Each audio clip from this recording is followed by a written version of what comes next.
नमस्कार दोस्तों। तो दोस्तों, अभी पिछले दिनों मैंने कुछ वीडियो डाली थी जो अध्यात्म से रिलेटेड थी। उसमें कुछ भजन थे और कुछ छोटी छोटी यात्राओं के बारे में मैंने कुछ बताया था। आज बैठे बैठे मेरे मन में विचार आया कि क्यों ना मैं आपको एक सच्ची घटना सुनाऊंगा जो मेरे साथ बहुत लंबे समय पहले हुई थी। डरावनी कहानी है, बिल्कुल नहीं डरना, और कमेंट्स करके ये भी बताना है कि वो क्या था क्या नहीं था।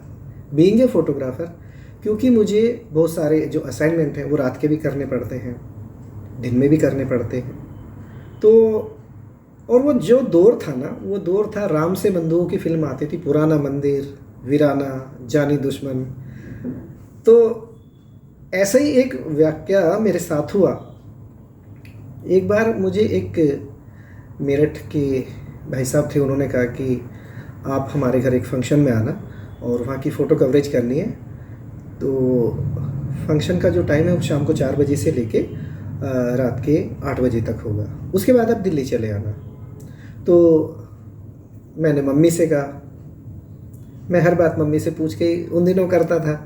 तो मैंने कहा कि मम्मी एक बुकिंग आई है और मुझे 4 बजे से लेके 8 बजे तक मेरठ जाना है और मैं रात को 10 बजे तक घर पे आ जाऊँगा।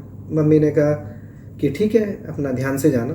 उन दिनों मोबाइल भी नहीं होते थे, लैंडलाइन नंबर भी नहीं था। तो खैर मैं चला गया बुकिंग पे और रात को 8 बजे की बजाय मुझे फंक्शन में बज गए रात के 10।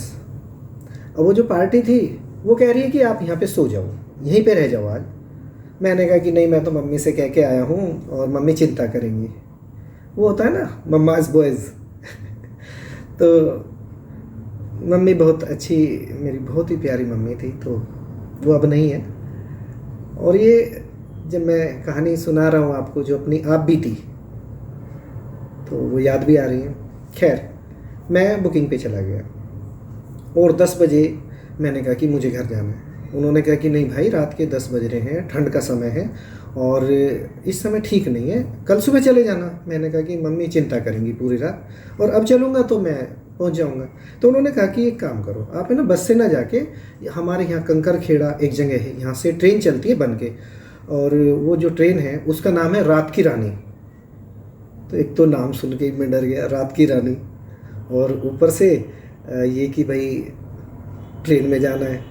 अब जो राम से बंधुओं की जो फिल्म होती थी ना, वो ट्रेन वगैरह में जो एक वो होती है ना, जो भूतनी दिखाई देती है, वो लाल रंग की साड़ी पहने हुए, गहने पहने हुए, हंसती मुस्कुराती हुई।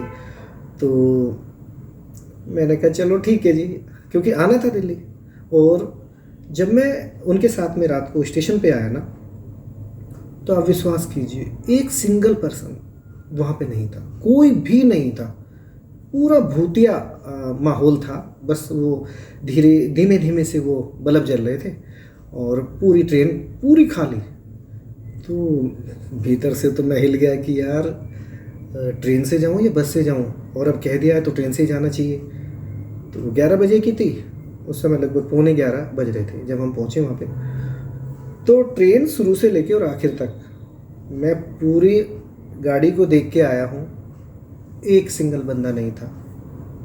अब कैसे उस ट्रेन में चढ़ूँ?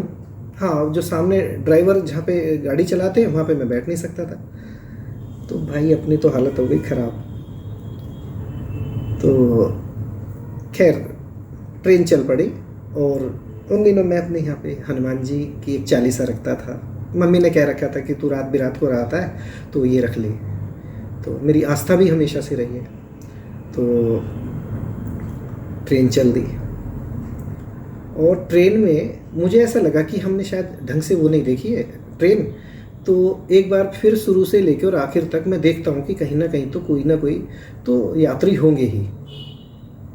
और चलते चलते अचानक ही मेरे मन की मुराद पूरी हो गई कि मैंने देखा कि ट्रेन के एक डिब्बे में एक कपल, बुजुर्ग थे वो, और सो रहे थे दोनों बैठे हुए साथ साथ में। और उनके ठीक सामने एक बहुत सुंदर लड़की, लाल रंग की साड़ी, बहुत सारे गहने और बहुत ही सुंदर।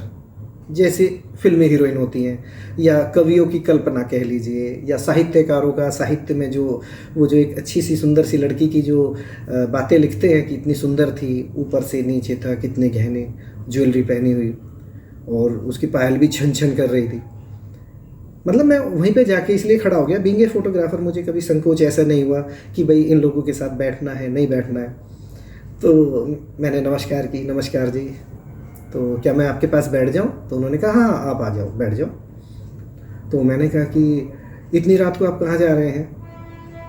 तो लड़की ने मुझे देख के बोला कि आप कहाँ जा रहे हैं? तो मैंने कहा कि मैं एक फ़ोटोग्राफ़र हूँ और मुझे कुछ असाइनमेंट्स ऐसे होते हैं जिसमें रात को जाना होता है, तो मैं अभी यहाँ से चला हूँ और मुझे दिल्ली पहुँचना है। आप कहाँ जाओगे? कहने लगी कि मुझे तो गाज़ियाबाद जाना है। तो मैंने कहा कि आपकी ड्रेस से तो ऐसा लग रहा है आप न्यूली मैरिड है। कहने लगी कि हाँ, मैं पहली बार ही अपने घर पे जा रही हूँ और ये मेरे मम्मी पापा हैं। तो मुझे आज तक नहीं पता कि मम्मी पापा सास ससुर थे या फिर उसके मम्मी पापा थे। और दिमाग में वही चल रहा है कि मैं बात तो कर रहा हूँ कि कहीं इसकी गर्दन तो नहीं घूम जाए, या इसके पैर तो मुड़े हुए नहीं है। तो मैंने पैरों को देखने की कोशिश की, तो वो नीचे तक के उसने सारे वो पहने हुए थे, पाजेब वगैरह, और वो चप्पल अच्छी वाली, और नीचे खूब अच्छे कपड़े पहने हुए थे, वो भी नहीं मुझे नज़र आया। और मतलब इतनी सुंदर थी कि वास्तव में फिल्मों में ही ऐसी हीरोइन मिलती हैं देखने को। तो लेकिन बात करते करते यही बातें होती रही कि आप कौन सी क्लास में पढ़ते हैं, कहाँ रहते हैं, क्या करते हैं। मैंने भी उनसे पूछा, इस टाइप की बातें, जो एक कैजुअल बातें। तो अचानक क्या होता है, 1 बज रहा था उस समय रात का, और बियावान जंगल में वो ट्रेन रुक जाती है।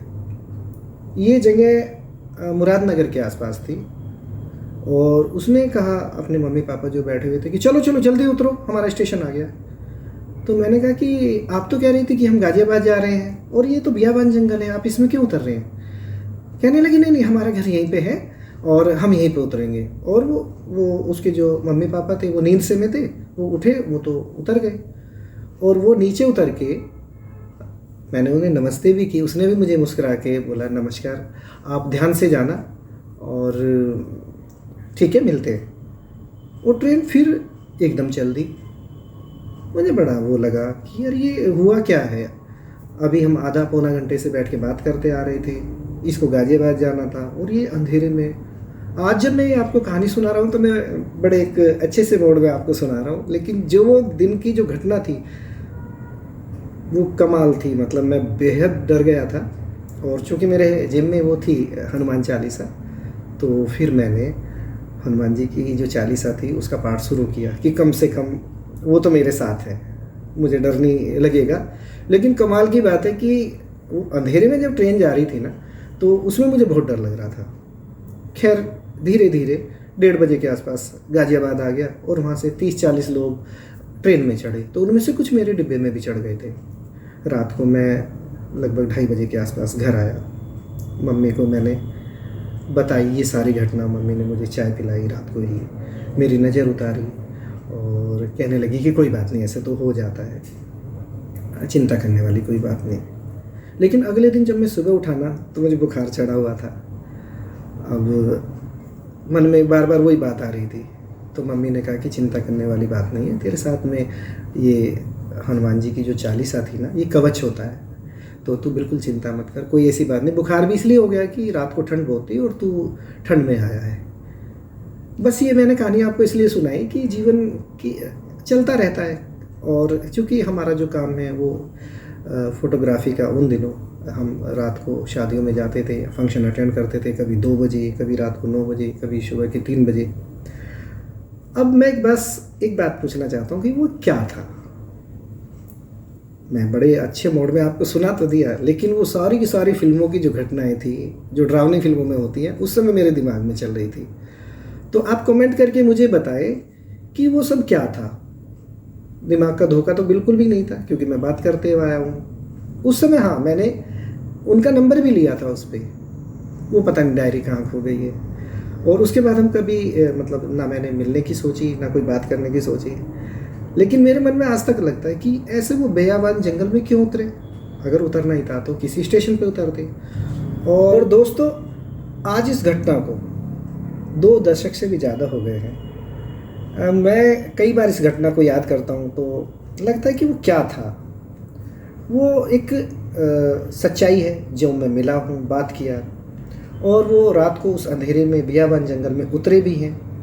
और उसके बाद में मुझे बुखार भी हुआ, मैं डर भी गया था, क्योंकि मैंने आपको शुरू में बताया था कि वो वीराना फिल्म, पुराना मंदिर और जानी दुश्मन जैसी फिल्मों का दौर था। तो मन में दहशत थी, और वो उसका जो रंग और रूप था लड़की का, वो बिल्कुल ऐसा ही था जैसे कि फिल्मों में हीरोइनें होती हैं। ऊपर से नीचे तक ज्वेलरी थी और पैरों में पायल भी छन छन बोल रही थी। बस अच्छी बात ये थी कि उसने मुझसे बहुत अच्छे से बात की, और जब वो उतरी है तो उसने मुझे नमस्कार भी किया, मैंने भी उसे दिल से नमस्कार किया। खैर जो भी था, लेकिन मेरे मन में एक आज तक एक जिज्ञासा है कि वो क्या था। कि प्लीज़ आप मुझे ये कमेंट करके बताएं कि वो क्या हो सकता है। रात को 11 बजे ट्रेन का चलना, निर्जन बिल्कुल ट्रेन, और उसके बाद में रात को 1 बजे उनका उतर जाना। और हाँ, मेरे पास हनुमान चालीसा थी, तो मुझे मेरा रक्षा कवच मेरे साथ था, तो सब ठीक है, अच्छा है। लेकिन मुझे कभी कभी लगता है कि वो क्या था। ये कोई एक साधारण सी घटना थी, या वो कुछ ऐसी चीज़ थी जो मतलब डरावनी थी। तब मैं बहुत डरा हुआ था, लेकिन आज मैं बिल्कुल, मुझे डर नहीं लगता, और मैं भगवान की कृपा से बिल्कुल सही जीवन जीता हूँ। लेकिन कुछ ऐसी घटनाएं हैं जो मतलब हमारी समझ से परे होती है, मैंने महसूस की तो मैंने आपसे शेयर की। प्लीज़ आप भी इसको शेयर कीजिए, लाइक कीजिए, सब्सक्राइब कीजिए, जो भी। नमस्कार, थैंक यू सो मच।